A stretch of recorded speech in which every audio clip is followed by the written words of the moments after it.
Bien, bonjour. Donc pour démarrer, je vais dire qu'on m'a demandé de se limiter à 2 transparents. J'ai fait un dépassement de 50%, donc j'ai 3 transparents. En fait, l'université de Sfax voudrait contribuer effectivement à la technologie pour la santé, et ceci en remplissant ces 2 rôles, la formation et la recherche. Avant de commencer cela, donc, je dois dire que l'université de Sfax fête cette année sa 30e anniversaire. Elle a été créée le 6 mai 1986 et elle est plus jeune que certains de ses composants, que la faculté de médecine par exemple, qui a été créée en 1974. Donc au niveau de la formation, nous avons bien sûr la faculté de médecine qui assure la formation de médecins. Nous avons l'école supérieure des sciences et des technologies de la santé, l'Institut supérieur des sciences intermédiaires et l'Institut supérieur de biotechnologie. Je reviendrai tout de suite après pour voir quelles sont donc les différentes formations assurées par ces établissements. Au niveau recherche, nous avons beaucoup de laboratoires qui travaillent sur l'aspect santé. Donc je vois c'est Ahmed Belhmeda par exemple qui travaille beaucoup sur l'imagerie médicale, d'accord, et qui a une reconnaissance maintenant au niveau international, mais nous avons aussi beaucoup de collègues de laboratoires qui travaillent dans ce sens et je pense que les résultats sont appréciés. Maintenant, il reste comment on pourrait les mettre en œuvre, comment on pourrait les exploiter aussi bien à l'échelle de la Tunisie qu'à l'échelle internationale. Nous avons également donc le centre d'investigation clinique, d'accord, qui a commencé dans ses travaux. Nous avons le centre de recherche en numérique, là où nous en sommes, d'accord, et un projet important, le projet de e-santé a été lancé depuis un certain nombre de mois maintenant. Et on voudrait voir comment on pourrait fédérer les différents efforts réalisés par tous les partenaires afin de faire des avancées sur ce domaine. Nous avons aussi 2 projets qu'on voudrait mettre en œuvre, 2 projets, je pense, grandioses. Le centre de recherche en médecine et de simulation médicale. Tout à l'heure, si Sami Kamoun nous en a parlé. Et je pense que là, c'est un axe stratégique. On voudrait faire de ce centre-là à la fois donc, un organisme de recherche appliqué, de recherche qui intéresse donc, les avancées au niveau de la médecine, et également un centre de formation, d'accord, post-graduée, à travers la simulation médicale et en utilisant des simulateurs.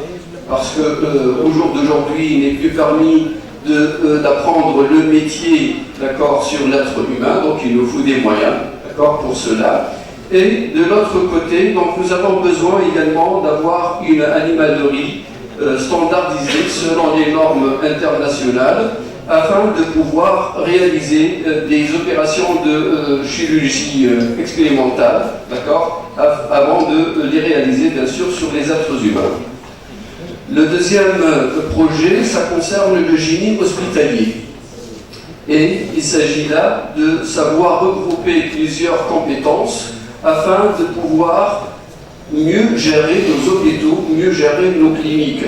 D'accord ? Nous avons maintenant un certain nombre de logiciels qui permettent d'assurer la gestion, mais on voudrait assurer une grande couverture sur cet aspect, allant de la gestion des rendez-vous jusqu'au suivi par la suite du patient après guérison. Et à l'intermédiaire, il y a plein d'actions à assurer. Et on voudrait également assurer l'informatique du métier, d'accord ? Parce que l'aspect gestion, c'est important, mais il faut que l'informatique serve le métier, et c'est pour cela que nous devons travailler ensemble, les médecins, bien sûr, les gens du métier, mais aussi les informaticiens, mais aussi les gestionnaires, mais aussi les spécialistes en recherche opérationnelle, en génie industriel, bref, plein de compétences qu'on doit pouvoir réunir pour réussir ce grand projet. D'accord? Jusqu'à maintenant, donc la structure n'est pas claire. Est-ce que nous allons vers la construction d'un consortium? Est-ce que c'est un groupe de recherche fédéré? D'accord? Donc il s'agit de voir quel est le meilleur moyen pour réussir cette action-là.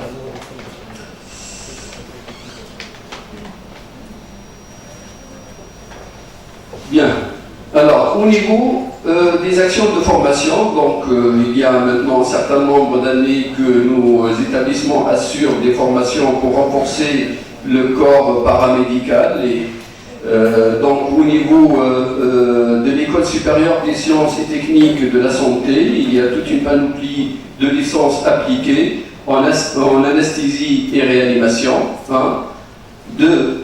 En instrumentation opératoire, 3 en imagerie médicale et radiothérapie, 4 en biologie médicale, 5 en obstétrique, 6 en physiothérapie, 7 en optique et 8 en soins généraux aux personnes âgées ou gériatrie. À l'Institut supérieur des sciences infirmières, donc il y a une seule licence appliquée en sciences infirmières, mais avec aussi un master professionnel en gestion de soins et des services de santé. Également, à l'Institut supérieur de biotechnologie, il y a une licence appliquée en génie biomédical au niveau instrumentation et au niveau imagerie, avec bien sûr des spécialisations. Donc l'imagerie ici, c'est pour voir comment on pourrait maintenir donc, tous les équipements en ce qui concerne cet aspect-là. Il y a également donc, des formations à l'INIS, il y a des formations à la faculté des sciences qui sont d'ordre général, mais qui peuvent également toucher l'aspect médical. Au niveau de la recherche, donc j'avais évoqué tout à l'heure donc les intervenants, mais je voudrais juste ici donner des exemples, d'accord? Exemples de travaux de thèse, d'accord? Personnellement, donc, je suis informaticien spécialiste au niveau modélisation des systèmes d'information. Et j'ai 2 thèses donc, qui sont en train d'être finalisées, dont une est déposée.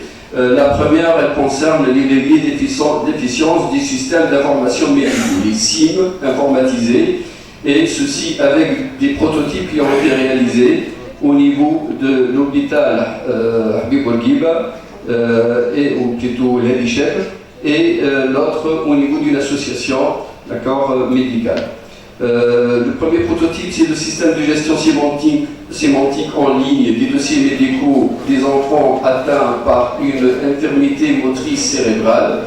Et le deuxième prototype, c'est la gestion en ligne temporelle des dossiers médicaux des patients, les MDE, les dossiers médicaux électronisés, atteints par une sclérose en plaques. L'idée de tout cela, c'est qu'en fait, aujourd'hui, nous devons avoir un dossier unique pour chaque patient. Parce qu'on sait que lorsque un même patient est examiné par plusieurs intervenants, par plusieurs médecins, il y a un risque fort d'interférence des médicaments, à donner, et que le médecin doit avoir toute une connaissance de l'historique du patient afin de pouvoir donner les traitements adéquats.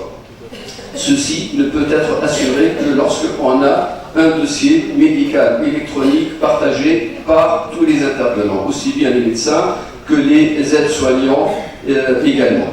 Donc tout ceci, il est possible. Maintenant, bien sûr, au niveau de l'université, on ne peut pas aller plus loin qu'un prototype. Il faut pour les mettre en œuvre, il faut passer effectivement à une action de réalisation industrielle de ces systèmes-là. Le deuxième, donc je termine.